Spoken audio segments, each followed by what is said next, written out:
Good afternoon, I'm Officer Candidate McGuff, and today I'll be providing your instructional briefing on converting azimuths. We'll begin with an overview of the presentation. We're going to start out with conditions, standards, and references pertaining to the exercise. We'll then transition into the performance steps for actually conducting the exercise. Moving on from that, we'll do an application and spot check to confirm for understanding. Following that, we'll review and summarize the key points, and we'll end the presentation with any questions you may have at that point. Conditions, standards, and references. Conditions. Given a standard 1 to 50,000 scale military map with a declination diagram, a pencil, and a magnetic and grid azimuths that must be converted. Standards. Convert the given magnetic azimuth to a grid azimuth and the given grid azimuth to a magnetic azimuth without error. The references required, FM 3-25.26.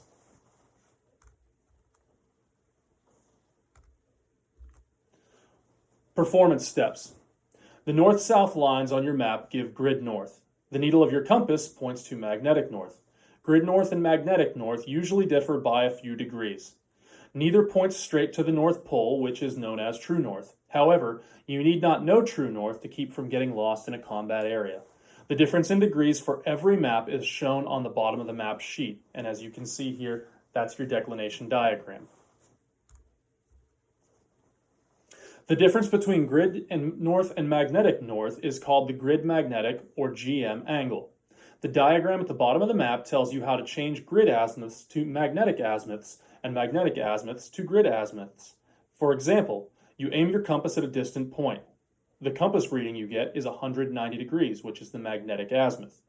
The diagram on your map tells you that the GM angle is 9 degrees, and it also tells you that to convert a magnetic azimuth to a grid azimuth, you would add the GM angle. Therefore, add 9 degrees to your compass reading.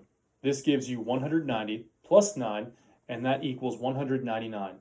Therefore, your grid azimuth is 199 degrees.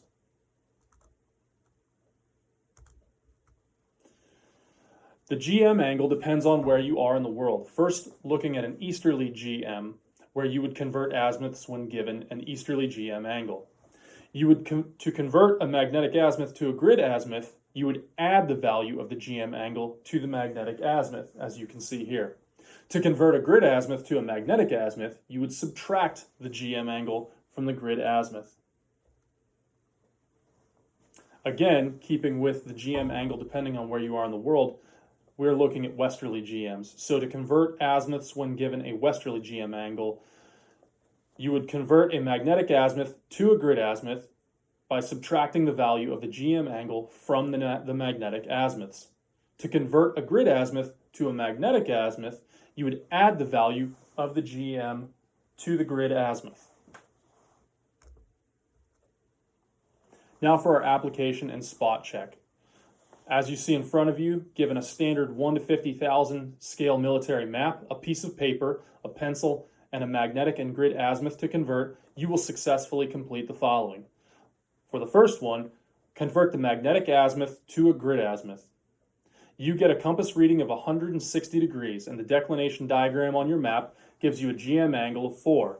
It also indicates that to convert from a magnetic azimuth to a grid azimuth, you would add the GM angle. Yes, that's correct. So we begin with our compass reading, or our magnetic azimuth, of 160 degrees. Seeing where we would add the GM angle, because we're converting from a magnetic azimuth to a grid azimuth, we would add that 4, giving us a final grid azimuth of 164 degrees. The next example, we're converting from a grid azimuth to a magnetic azimuth. You calculate on your map a grid azimuth of 145 degrees, and the declination diagram gives you a GM angle of 7. It also indicates that to convert from a grid azimuth to a magnetic azimuth, you would subtract the GM angle. Yes, you're correct. So we start out with our grid azimuth of 145 degrees. And because we see that we're to subtract the GM angle in this case, you would subtract that 7 from 145, and that would give you your answer of 138 degrees for your magnetic azimuth.